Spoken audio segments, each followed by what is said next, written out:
Yon mga masters, bali 8 videos, araw-araw tuwing umaga na po tayo mag-a-upload. Maraming salamat sa mga solid kong masters dyan na patuloy pa rin na sumusuporta sa aking mga ina-upload na kwento o videos. At sa mga hindi nag-skip, maraming salamat po sa inyong lahat. At mag-iingat po kayo palagi and God bless. Magandang gabi mga masters, bali ngayon po ay 8 videos po ma-upload ko po sa aking YouTube channel. Tama nga mga masters, 8 videos nga po ma-upload ko. Yon, what's up mga masters? Nandito na naman tayo sa panibagong araw, panibagong kabanata na naman ang pagsasama-samahan natin ngayon guys.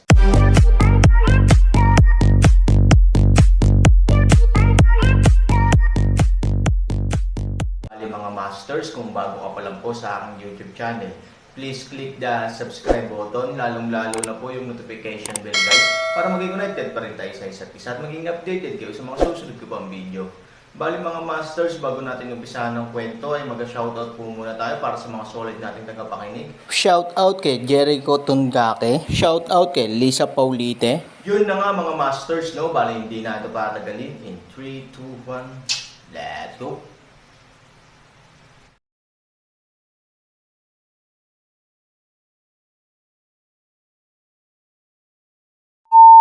Tulungan ang langit. Hindi ba ito ang patriarch na tumulong sa pamilya? Ang isang grupo ng mga tao ay nagulat, ngunit nang makita nila si Fu Tian na nagwawalis ng kanyang mga mata sa kanila, lahat sila ay napayuko sa kahihiyan. Samantalahin ang gabi sa Aaron dito, dahil ayaw mo ring ipaalam kay Fu Ye ang dalawang tao.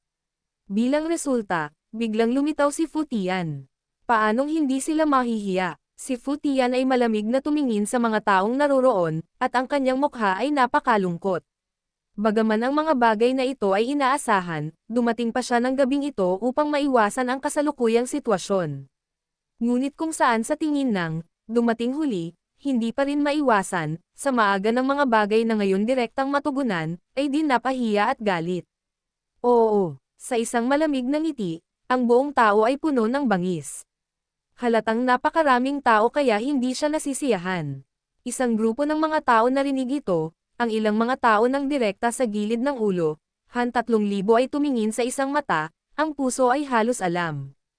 Anong problema? Mahinahong sabi ni Aaron. Ay, ayos lang. Since we agreed to form a alliance today, busy talaga kami sa araw, so we'll come here in person in the evening to discuss some cooperation details. Tulungan ang isang araw ng basta-basta ngumiti, hindi mula sa 3,000 mangyaring, sarili umupo sa harap ng 3,000. Tingnan mo nga pala ang mga tao natin. Nakangiting sabi ni Aaron. Ang ibang tao ay nakikinig sa pangungusap na ito ay maaaring wala, ngunit ang puso ni Fu Tian ay nabigla. Ang layunin talaga ng pagdating niya ngayon ay para makakita ng mga tao, pero bakit niya alam? Mayroon lamang isang posibilidad para dito, iyon ay, makita ang bagay sa kanyang sarili. Malamang na sinadya niya itong gawin. Ngunit ano ang layunin nito? Huwag mong hulaan. Aaron isang pares ng mga mata, tila ganap na makakatulong sa araw sa pag-iisip, makita ng malinaw, tapusin ang sinasabi, 3,000 mapurol sa tabi ng bituin yaw isang hitsura. Tumanggaw si Xing Yao at agad na umakyat. Wala pang isang sandali, sa tunog ng mga yabag, itinaas ni Fu Chan ang kanyang mga mata at nakitang magalang na sinamahan ni Xing Yao ang isang babae pababa. Nang makita niya ang mukha ng babae, nagulat ang buong tao. Suporta, suportahan. Si Fu Tian ay ganap na natigilan, kahit nakalimutang huminga. Nang marinig ang pangalan ni Fu Tian, ang mga bayani sa eksena ay hindi maiwasang tumingin kay Ivory. Siya ang diyosa ng pagsuporta sa pamilya, inaalalayan ang pagyanig. Diyos ko, hindi nakakagulat na napakaganda niya. Siya ang diyosa ng pagtataguyod ng pamilya. Pero hindi mo ba narinig na nahulog siya sa bangin at namatay? Paano ka narito? Panipi. Ang isang grupo ng mga tao ay naguguluhan, ngunit kung isasaalang-alang ang presensya ng Aaron, sila ay naglakas loob lamang na bamulong. Hindi siya pinansin ni Ivory. Bagamat hindi niya naintindihan kung bakit tinawag ni Aaron ang kanyang sarili habang tinutulungan niya ang langit, ginawa pa rin niya ito. Hindi naisip ni Ivory na ang tinatawag na malaking isda ng Aaron ay tumutukoy kay Fu Tian. Kung iisipin mong mabuti, tila makatwiran ang paghihintay ni Aaron. Pagkatapos ng lahat, Para kay Fu Tian, kung siya ay buhay, siya ay tiyak na darating sa wakas. Hoy, gising na. Kumatok si Aaron sa mesa at tumingin kay Fu Tian ng may labis na interes. Nang marinig ni Fu Tian ang pagkatok ni Aaron sa mesa, nanambalik ang isip ni Fu Tian, ngunit ang kanyang mga mata ay nakatitig pa rin kay Ivory. Fu Yao. Hindi ka ba nahulog sa walang katapusang bangin at mamatay? Paanong? Panipi. Ang tanong ng pagtulong sa langit ang tanong din ng maraming tao na naruroon. Lahat sila ay sabik na tumingin sa kanya at naghihintay ng kanyang sagot. Si Ivory ay medyo natatakot. Hindi niya alam kung paano sasagutin. Nakatingin lang siya kay Aaron. Correct you a word, endless abyss is equal to dead. Aaron disdain sa ngumiti. Sa mga salitang ito, ang isang grupo ng mga tao ay nasa isang ulap. Sinabi ng Buddha sa mga tao sa mundo na ang pag-aresto sa puso ay hindi nangangahulugan ng kamatayan, na lampas sa kanilang saklaw ng pag-iisip. Ang walang katapusang kalaliman ay katumbas ng kamatayan. Imposible. Kahit ang tunay na Diyos ay hindi makakatakas sa walang katapusang kailaliman. Paano makakatakas si Fu Yao? Umiling si Fu Tian at galit na pinagalitan siya. Sapat na ba iyon para sa akin? Si Aaron ay seryosong tumingin kay Fu Tian at mahinahong sinabi. Bagamat tinakpan ni Aaron ang kanyang mukha, naramdaman pa rin ni Fu Tian ang malakas na momentum mula sa mga mata ni Aaron. Bagamat magaan ang sinabi niya, ang tono niya ay talagang hindi matatawaran. Hindi ba't ang piitan na tinutulungan mo sa iyong pamilya ay ang parehong bagay na hindi mabubuksan ng mga hindi Diyos? Sa tingin mo ba mukha akong isang tunay na Diyos? Nakatingin kay Fu Tian at tulala ang kanyang sarili, Aaron ay hindi maaaring tumulong sa pagtawa. Tulungan ng Diyos, huwag mong kunin ang kamangmangan bilang kaalaman. May mga bagay na lampas sa iyong imahinasyon. Tiningnan ni Fu Mang ang hindi maisip na ekspresyon ni Fu Tian, at hindi niya maiwasang mapangiti. Bagaman, nang iligtas siya mula sa bilangguan ng Aaron, hindi siya naiiba kay Fu Tian. Biglang naramdaman ni Fu Tian na ang taong nasa harap niya ay pinananatiling cool ang kanyang likod, at maging ang kanyang puso ay ganap na pinangungunahan ng takot. Bagaman, ang taong nasa harapan niya ay walang ginagawa sa kanyang sarili. Ikaw, sino ka? Isang grupo ng mga tao, tulad ni Fu Tian, ang tumutok sa Aaron, naghihintay ng kanyang sagot. Aaron ang bahagya ng isang ngiti, dalhin ang tasa ng tsaa, nakakalibang na paraan, nasabi ko na kung sino ako. Bumantong hininga si Fu Tian, pumunta ako sa inn para tingnan, at tinulungan siya. Buhay pa siya. Hindi pwede. Pinalo ni Fu Mei ang malaking kama. Agad namang tumakbo ang kasambahay sa gulat. Ang buong mukha niya ay sobrang bangis. She said with gnashing teeth, imposible. Paanong mabubuhay pa ang murang babaeng iyon? Hindi ba dapat mamatay ng maaga ang isang asong tulad niya? Ano ang ginagawa niyang buhay? Anong kwalipikasyon ang kailangan niyang mabuhay? Naghisteryosong umungal si Fu Mei. Ang kanyang walang katapusang selos kay Ivory ay naging puno na ng puot. Siya gusto niyang mamatay ng mabilis si Ivory. Paano niya gustong makitang buhay si Ivory? Paano siya nakaligtas? Mabangis na tanong ni Fu Mei. Dapat may nagligtas sa kanya. Help the helpless way. Sino? Ang misteryosong lalaki ay ang lalaking maskara na lumalaban ngayon sa challenge arena. Help heaven. Narinig ito, ang mga ngipin ni Fu Mei lalo pang yumoko. Ang ibig mong sabihin ang lalaking may maskara ay ang misteryosong lalaki sa tuktok ng bundok ng Kishen. Pero di ba patay na siya? Mali ka ba? Naloko ka na ba? Panipi, naisip ko na rin yan. Pero si Fu Yao talaga ang sumulpat sa harapan ko. Bilang karagdagan sa pagsuporta sa pamilya sa bilangguan sa langit, naniniwala ako na bukod sa tunay na Diyos, natatakot ako na ang mga mahiwagang tao lamang ang makakagawa nito. Huwag mong kalilimutan, kahit ang libingan ng Diyos ay mabubuksan niya. Nang matapos si Fu Tian, umupo siya sa katabi niyang upuan sa panauhin, kabaligtaran ni Fu Mei na nakaupo sa pangunahing upuan. At saka, siya lang ang maipaliwanag ng isang misteryosong lalaki ang kanyang nakaraang pagsalakay sa Yaoshen Pavilion. Bang! Nagkaroon muli ng malakas na ingay. Diretsong hinampas ni Fu Mei ang kanyang kamay sa mesa. Galit na galit siya. Puno ng kamandag ang kanyang magagandang mata. Fu Yao, ang baho mo, mahulog ka sa walang katapusang bangin. Mail iligtas din ang lugar na ito. You really live a long life. No wonder, no wonder na seduce ko yung guy sa umpisa, at yung tipong hindi natinag. Si Fuyao pala ang may gawa nito sa likod niya. Damn, haunted talaga siya. Panipi, parang mahal na mahal ko ang taong lupa. Dahil dito, kapag namatay ang taong lupa, hindi pa ba siya sumusunod sa ibang lalaki? Ang asong babae, mapanlin lang na fox na si Fumei ay malamig na nagsaya. Sinisisi niya si Ivory sa lahat ng kanyang mga pagkakamali, at iniisip na si Ivory ay dapat na nabighani ng mga misteryosong tao, na humantong sa kanyang pagkabigo sa tukso noong gabing iyon. At pinagalitan niya si Ivory dahil sa pagiging isang asong babae, mapanlokong fox.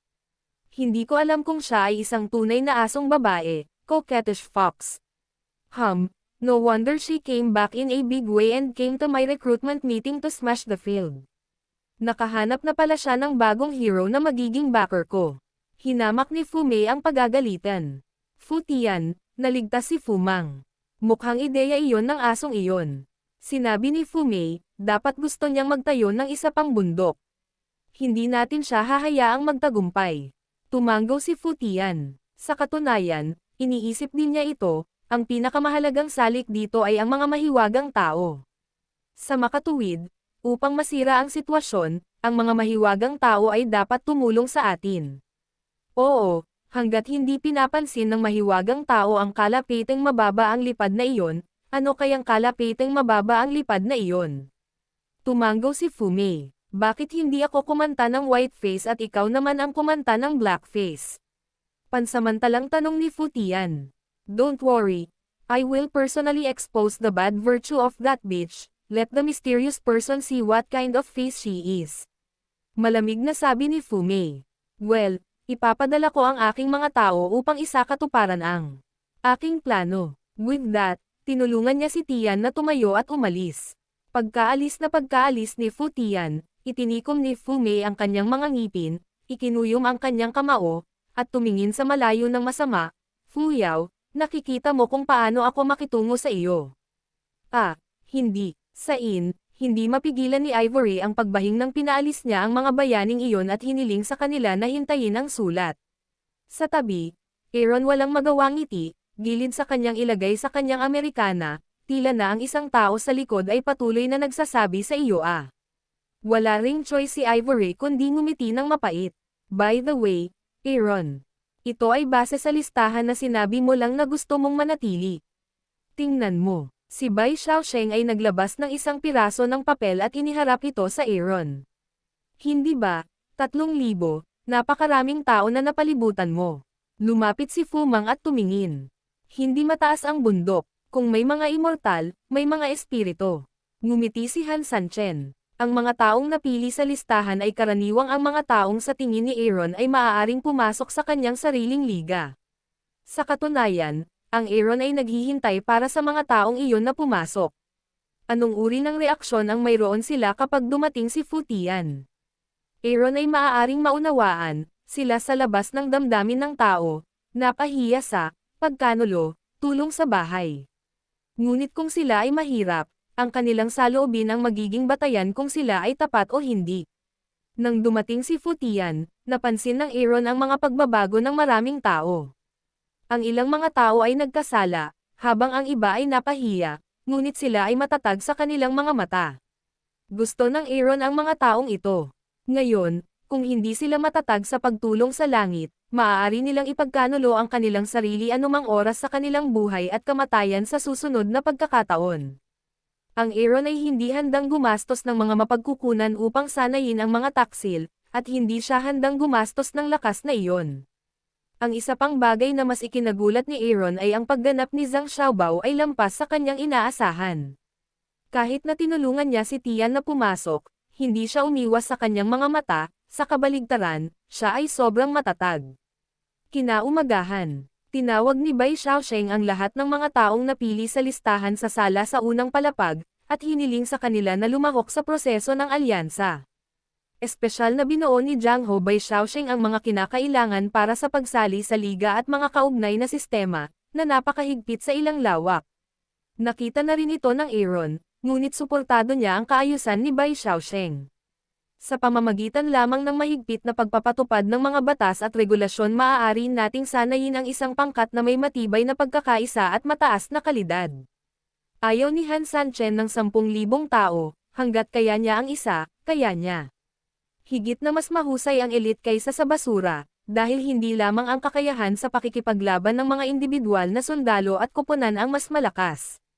Higit sa lahat, mapapabuti lamang ng mga elite ang moral, hindi bawasan ito na parang basura. Ang moral ay hindi nakikita at hindi nahahawakan, ngunit ito ay napakahalaga.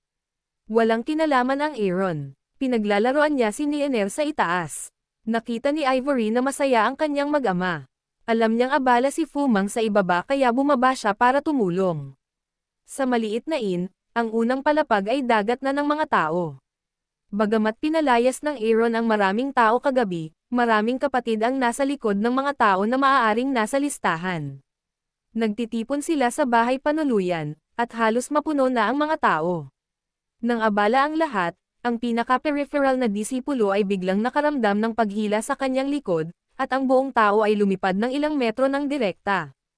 Ang isang grupo ng mga tao ay tumingin sa likod, at isang magandang babae ang nakatayo sa harap nila ng malamig. Sa likod nila, isang malaking grupo ng mga makapangyarihang tao ang nakatayo sa likuran niya. Yun na nga mga masters, no? Bali panibagong kabanata na naman yung natapos natin ngayong gabi. Muli, maraming salamat po.